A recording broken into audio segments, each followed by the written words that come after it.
नमस्कार विद्यार्थियों, मैं रेणु धामानी आज आपको कक्षा 12 राजनीति विज्ञान के चैप्टर 35 राजनीतिक कार्यकारिणी तथा नौकरशाही के बारे में पढ़ाऊंगी। देखो बच्चों, आप सब जानते हो और पिछले वीडियो में मैंने आपको बताया भी था कि सरकार जो है उसके 3 अंग होते हैं, व्यवस्थापिका, कार्यपालिका और न्यायपालिका। इसके अलावा जो सरकार है, ये जो 3 अंग है वो राजनीतिक कार्यपालिका के हिस्से हैं। कौन सी कार्यपालिका के हिस्से हैं? राजनीतिक कार्यपालिका के हिस्से माने जाते हैं। अब बात ये आती है कि सरकार जो कि देश के शासन को चलाने का काम करती है, देश के शासन को चलाने का काम करती है, और जो देश के शासन को चलाने का जो काम करेगी उसके लिए उसे 2 स्तंभों की जरूरत है। एक है राजनीतिक कार्यपालिका और एक है स्थायी कार्यपालिका। राजनीतिक कार्यपालिका के अंतर्गत प्रधानमंत्री, मंत्री, राष्ट्रपति, ये सब राजनीतिक कार्यपालिका के हिस्से माने जाते हैं। ये नीतियों को लागू करते हैं, लेकिन नीतियों को लागू करने से पहले उन नीतियों को बनाने में एक स्थायी कार्यपालिका का महत्वपूर्ण योगदान होता है। और आज वर्तमान की अगर हम बात करें तो इन दोनों के रिश्तों की अगर हम बात करें तो इन दोनों के रिश्तों में आज तनाव पैदा होता जा रहा है। तो इन दोनों के बीच के जो तनाव है उसको दूर करने के लिए हम क्या कर सकते हैं, इसके बारे में कौन कौन से सुधार आयोग आए, और स्थायी कार्यपालिका जिसे हम नौकरशाही कहते हैं, नौकरशाही का अर्थ क्या है, नौकरशाही का विकास में क्या योगदान है, इन सब के बारे में आज हम इस अध्याय में पढ़ने वाले हैं। सबसे पहले हमें समझना होगा नौकरशाही होती क्या है। देखो बच्चों, नौकरशाही की अवधारणा का सबसे पहले जो व्यावहारिक अध्ययन किया वो जर्मन वैज्ञानिक किसने किया? मैक्स वेबर ने किया। मैक्स वेबर ने कहा कि नौकरशाही सबसे दक्ष और बुद्धिमान होता है जो कि क्या करता है? प्रशासन को चलाने का कार्य करता है। प्रशासन को चलाने में सबसे ज्यादा योगदान नौकरशाही की होती है। आज हम अगर वर्तमान की बात करें तो नौकरशाही को हम लाल फीताशाही, संकीर्ण दृष्टिकोण, कल्पना शून्य, इन शब्दों से ज्यादा जानते हैं, क्योंकि नौकरशाही शब्द आते ही हमारे दिमाग में ये आ जाता है भ्रष्टाचार, लाल फीताशाही, ये सारी चीजें आती है। लेकिन नौकरशाही क्यों आई? क्योंकि प्रशासन को चलाने के लिए दक्ष, प्रशिक्षित और विशेषज्ञों की आवश्यकता थी, और ये दक्ष विशेषज्ञ किसके माध्यम से आते हैं? नौकरशाही के माध्यम से ही आते हैं। तो नौकरशाही एक विशिष्ट प्रकार का सामाजिक संगठन है जिसमें प्रशासनिक प्रयास शामिल है। यह वह तंत्र है जो सरकार को चलाने के लिए क्या है? आवश्यक है। सरकार को चलाने का कार्य करता है। सरकार को चलाने के पीछे की जो कार्यविधि है उसको करने का कार्य करता है नौकरशाह। नौकरशाह के अंतर्गत आप सब जानते हो सरकार की अगर हम बात करें या राज्यों की अगर हम बात करें तो राज्य और समाज लगातार जटिल होते जा रहे हैं, और जटिलता के कारण सरकार के काम में भी जटिलताएं आ गई है। और इन जटिलताओं को ध्यान में रखते हुए प्रशासन को सही, सुचारू और गतिशील रूप में चलाने का कार्य करने का कार्य करता है कौन? अधिकारी, कर्मचारी, जिनको कि हम नौकरशाही के नाम से जानते हैं। तो देखिए, सरकार बड़ी और जटिल मशीनरी है जो अलग अलग अधिकारियों के समूह द्वारा चलाया जा सकता है, जिसे नौकरशाही के नाम से जाना जाता है। तो नौकरशाही एक विशिष्ट प्रकार का सामाजिक संगठन है जिसमें प्रशासनिक प्रयास होते हैं, एक तंत्र है जो सरकार को चलाने का कार्य करता है, तथा सरकार बड़ी और जटिल मशीनरी है जो अलग अलग अधिकारियों के समूह द्वारा चलाई जाती है, जिसे हम नौकरशाही कहते हैं। तो यहां पर आपसे एक प्रश्न पूछा जा सकता है कि नौकरशाही क्या है। यह प्रश्न आपके एग्जाम के दृष्टिकोण से भी काफी महत्वपूर्ण है। उसके बाद आता है मैक्स वेबर साहब, जिसके बारे में मैंने आपको बताया भी था कि जर्मन वैज्ञानिक थे, और नौकरशाही का व्यवहारिक अध्ययन प्रस्तुत किया था मैक्स वेबर साहब ने। सबसे पहले मैक्स वेबर साहब ने कहा कि संगठन का सबसे बुद्धिमान और दक्ष स्वरूप कहा जाता है कौन? नौकरशाही, ब्यूरोक्रेसी के नाम से भी जाना जाता है। अब बात करते हैं नौकरशाही किसे कहेंगे? जिनके निश्चित अधिकार क्षेत्र होते हैं और सरकारी अधिकारी होते हैं, दफ्तरों में एक अभिक्रमिक व्यवस्था के रूप में, और ये जो व्यवस्था होती है वो पिरामिड नुमा होती है। कैसी होती है बच्चों? पिरामिड नुमा होती है। और उसमें एक जो कनिष्ठ अधिकारी होता है, कनिष्ठ अधिकारी एक वरिष्ठ अधिकारी के नियंत्रण में कार्य करता है। तो इस प्रकार जो है पिरामिड नुमा जो प्रक्रिया है उसके आधार पर यहाँ पर कार्य होता है। यहाँ पर लिखित दस्तावेज होते हैं और इन लिखित दस्तावेजों में जो भी नियम है उन नियमों के अनुसार ही कार्य होता है। ऐसी व्यवस्था जिसके बारे में कुछ भी स्पष्ट पता नहीं होता है। इसके अलावा जो भी नियम होंगे वो सभी पर समान रूप से लागू होते हैं, और जो नौकरशाही होती है वो राजनीतिक रूप से तटस्थ होती है। राजनीतिक हिस्सेदारी इनकी नहीं होती है। ये किसी भी राजनेता या मंत्री के अंधभक्त नहीं होते हैं। ये सरकारी सेवा में रहते हुए अपने नियमों का पालन करते हुए बिना मतभेद और पक्षपात रहित होकर के अपने निर्णय या अपने सुझाव सरकार को देने का कार्य करते हैं। तो ध्यान रखना, नौकरशाही क्या है? नौकरशाही क्या करती है? नौकरशाही में नियम समान होते हैं जो सभी पर समान रूप से लागू होते हैं। एक दफ्तरीय व्यवस्था वहां पर होती है और जो भी नियम होते हैं उन्हें सभी मानते हैं, समान रूप से उनको माना जाता है। ये लोग राजनीतिक रूप से क्या होते हैं? तटस्थ होते हैं। अब बात करते हैं कि विकास की, इसकी बात करते हैं विकास। आप सब जानते हैं कि जनता का अगर विकास करना है, जनता की अगर भलाई करनी है तो उसे आधारभूत सुविधाएं उपलब्ध करवानी होगी। और आधारभूत सुविधाओं में शिक्षा है, जल है, स्वास्थ्य है, पोषण है, गरीबों से मुक्त करना है, लोगों के जीवन स्तर को सुधारना है। ये सारे जो विकास के आयाम हैं, उन विकास के आयामों को तभी काम में लिया जा सकता है जब वहां पर नौकरशाही प्रभावशाली और निष्पक्ष तरीके से काम कर रही हो। तो वहां पर किसकी जरूरत पड़ती है? समाज के और राज्य के विकास के लिए नौकरशाही की जरूरत पड़ती है। बिना नौकरशाही के मंत्री या राजनीतिक अधिकारी कार्य नहीं कर सकते, क्योंकि उनको नीति निर्माण करने में, योजनाओं को बनाने में, योजनाओं का इम्प्लीमेंट करने में महारत हासिल नहीं होती है। वो इनके विशेषज्ञ नहीं होते हैं। तो विशेषज्ञ जो कि नौकरशाह के अधिकारी होते हैं, उनका विकास में महत्वपूर्ण योगदान होता है। तो नौकरशाही एक वैश्विक परिघटना है, समाज के आधुनिकीकरण की पहली आवश्यकता है। अगर समाज का आधुनिकीकरण करना है तो वहां पर किसकी आवश्यकता होगी? नौकरशाही की। इसके अलावा प्रशासन को सजीव व सक्रिय बना सकती है।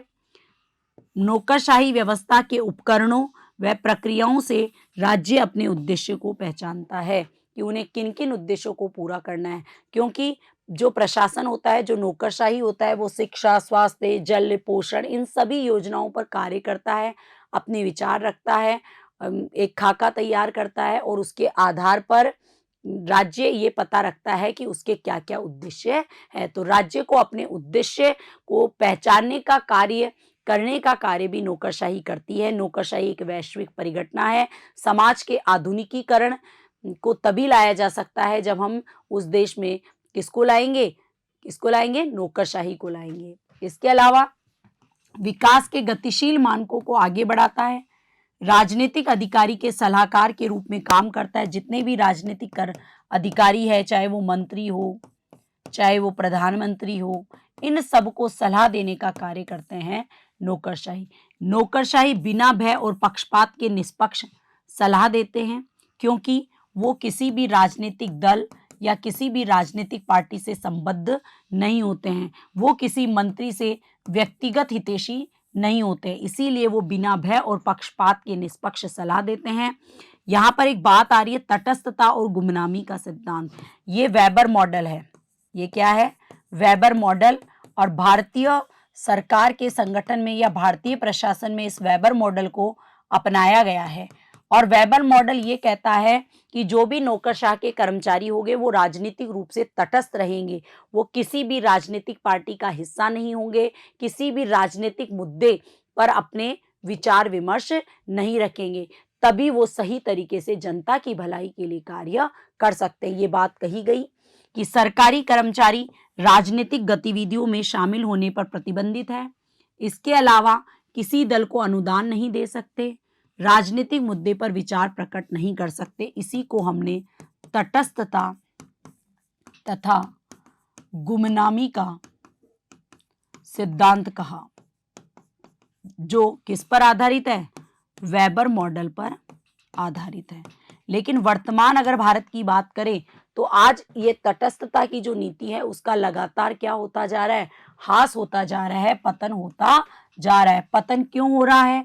क्योंकि आप सब जानते हो कि नीतियों का जो निर्माण हो रहा है उसमें प्रभावी भूमिका होती है नौकरशाही की, और नीति निर्माण करने का कार्य के ऊपर मंत्री नौकरशाही के ऊपर निर्भर होते हैं, और नौकरशाही जो भी निर्णय लेती है उसी के आधार पर मंत्री निर्णय लेते हैं, क्योंकि मंत्री को इतनी समझ नहीं होती है, क्योंकि नीति निर्माण में विशेषज्ञ कौन होता है? नौकरशाह होता है।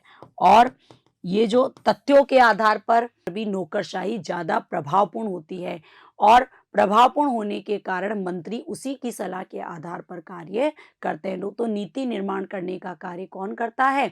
नौकरशाह करता है। इसलिए हम कह सकते हैं कि तटस्थता के नियम का लगातार ह्रास होता जा रहा है। तथ्यों व सलाह के लिए मंत्री नौकरशाह पर निर्भर रहते हैं। आज वर्तमान में गठबंधन राजनीति बढ़ती जा रही है, जिसके कारण मंत्री अपनी पार्टी को बचाए रखने में और गठबंधन नेताओं को खुश रखने में ही अपना सारा समय लगा देते हैं, जिसके कारण नीति निर्माण में उनकी भूमिका नगण्य होती है, और गठबंधन राजनीति की मांग और दबाव के कारण वो एक स्वतंत्र निर्णय नहीं ले पाते। उस समय नौकरशाही ही बिना भय और पक्षपात के अपने निर्णय को सबके सामने प्रस्तुत करती है। तो नीति निर्माण में महत्वपूर्ण भूमिका है नौकरशाही की। इसके आधार पर हम कह सकते हैं कि तटस्थता की अवधारणा का लगातार पतन होता जा रहा है। नीति निर्माण में नौकरशाहों का दखल होता है। नियमों के बावजूद भी नौकरशाही का राजनीतिकरण आज हो चुका है। मंत्रियों के पास नौकरशाहों को मार्गदर्शन निर्देशन करने का आज समय नहीं है। कल्याणकारी योजनाओं में भी तटस्थता संभव नहीं है। अगर कल्याणकारी योजना में नौकरशाह तटस्थ रहेगा तो वो समाज के विकास के लिए सही तरीके से काम नहीं कर पाएगा।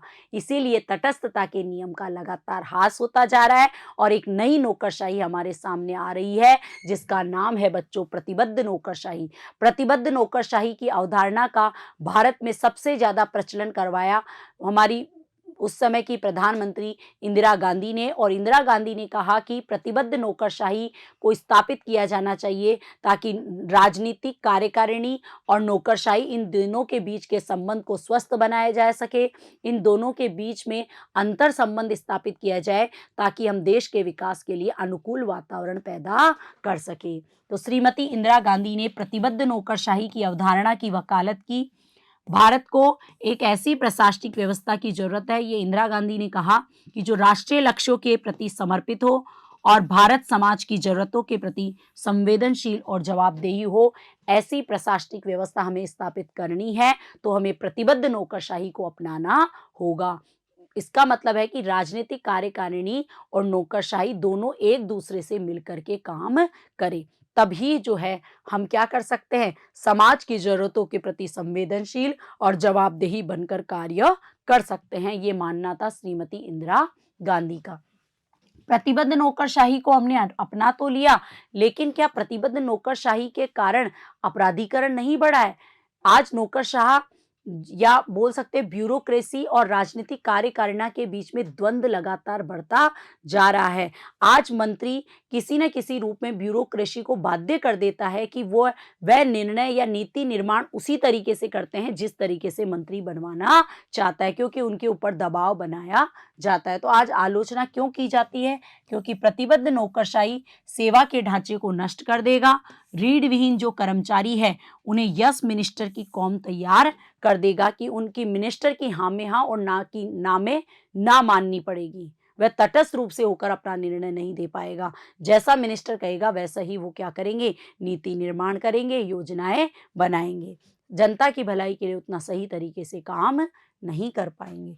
प्रतिबद्धता के नाम पर शासक दल की राजनीतिक विचारधारा के साथ नौकरशाही का गठबंधन लगातार बढ़ता जा रहा है। मैंने बताया ना, प्रतिबद्धता के नाम पर आज शासक दल की राजनीतिक विचारधारा और नौकरशाही दोनों मिलकर के एक गठबंधन बनाते जा रहे हैं और इस गठबंधन का नुकसान जनता को उठाना पड़ रहा है, क्योंकि इन दोनों के गठबंधन से वह काम जो है, जो जनता की भलाई के लिए होना चाहिए, वो जनता की भलाई के लिए नहीं हो पा रहा है। दबाव के स्रोत क्या है? प्रतिबद्ध राजनीति ने चापलूसी का विकृत रूप धारण कर लिया है। प्रशासकों को राजनीति के आज्ञाकारी के रूप में देखा जाता है। प्रशासक चाहता है कि वो राजनीति कोई भी कार्य करता है, चाहे नीति निर्माण करता है, तो फिर भी उसको राजनीति की तरह संबद्ध होकर के देखा जाता है कि वह किसी भी राजनीति या किसी भी मंत्री के आज्ञाकारी रूप में काम कर रहा है, ये समाज में उसको देखा जाता है। और चापलूसी का एक विकृत रूप लगातार धारण करता जा रहा है कि एक जो स्थायी कर्मचारी या प्रशासनिक अधिकारी होता है, वो मंत्री की चापलूसी करता है। कौन सी विचारधारा में? प्रतिबद्ध नौकरशाही वाली विचारधारा में। राजनेता नौकरशाहों पर शर्तें थोपने में सफल हो जाते हैं। इसके अलावा राजनेताओं द्वारा सरकारी कर्मचारियों के ऊपर स्थानांतरण, प्रोन्नति, दमन और सेवाएं, इनको हथियार के रूप में इस्तेमाल किया जाता है और अपने मन मुताबिक जो है उनसे काम करवाया जाता है। अनेक प्रशासक कैरियर बनाने के चक्कर में राजनीतिक ताकतों का इस्तेमाल करते हैं और अपनी उन्नति के लिए वो राजनीति के हाथों बिक भी जाते हैं। तो ब्यूरोक्रेसी और राजनीतिक ताकतों के गठबंधन का प्रभाव जो है बहुत ही भयानक होता है।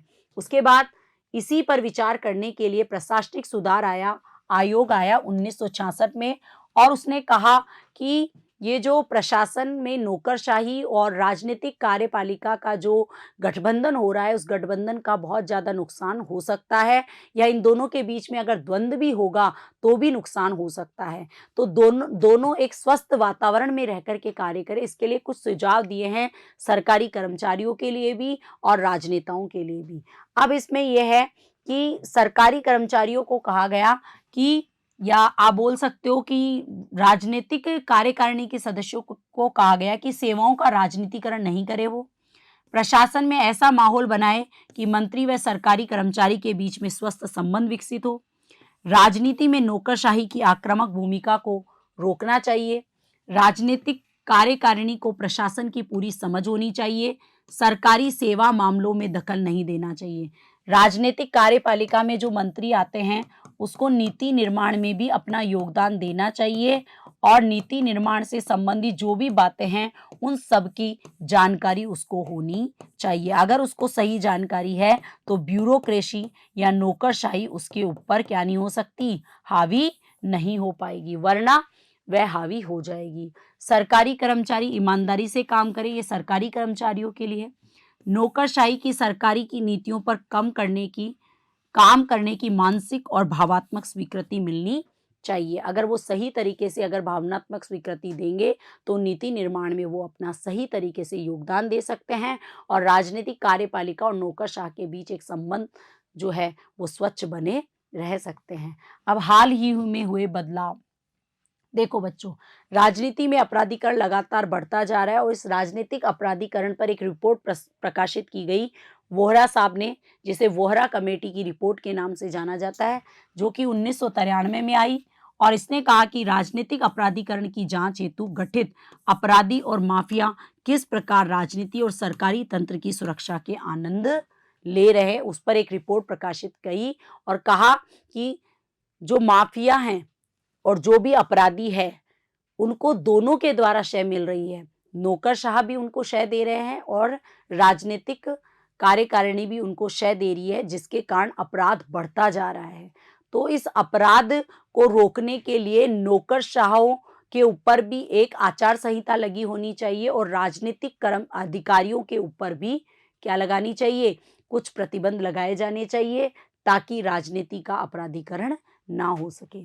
1996 में एक प्रभावशाली और एक जिम्मेदार प्रशासन के लिए एजेंडा में इस बात पर जोर दिया गया कि सरकारी सेवाओं में आमूल बदलाव लाया जाए और सरकारी सेवाओं के लिए आचार संहिता निर्धारित की जाए, तभी नौकरशाह प्रभावशाली तरीके से निष्पक्ष होकर के बिना भेदभाव के या बिना भय के काम कर पाएगा और वह राजनीति नहीं करेगा। और राजनीतिक कार्यपालिका पर भी कुछ ऐसे प्रतिबंध लगाने चाहिए ताकि नौकरशाह निष्पक्ष और स्वतंत्र तरीके से काम कर सके। नौकरशाह के ऊपर राजनीतिक कार्यपालिका दबाव नहीं बना सके, क्योंकि दबाव के कारण नौकरशाह सही तरीके से काम नहीं कर पाएगा और प्रतिबद्ध नौकरशाही के अधीन रहते हुए वह किसी भी मंत्री की चापलूसी करेगा। क्यों? चापलूसी अगर वो करता है तो उसको स्थानांतरण में कोई कठिनाई नहीं आती, उसकी जो उन्नति है वो भी जल्दी हो पाती है। तो अगर ऐसा होता है तो एक स्वस्थ वातावरण पैदा नहीं हो पाता है। तो राजनीतिक कार्यकारिणी और नौकरशाह के बीच के संबंधों को आज हम इस चैप्टर में क्या किया, हमने उसके ऊपर चर्चा की। धन्यवाद।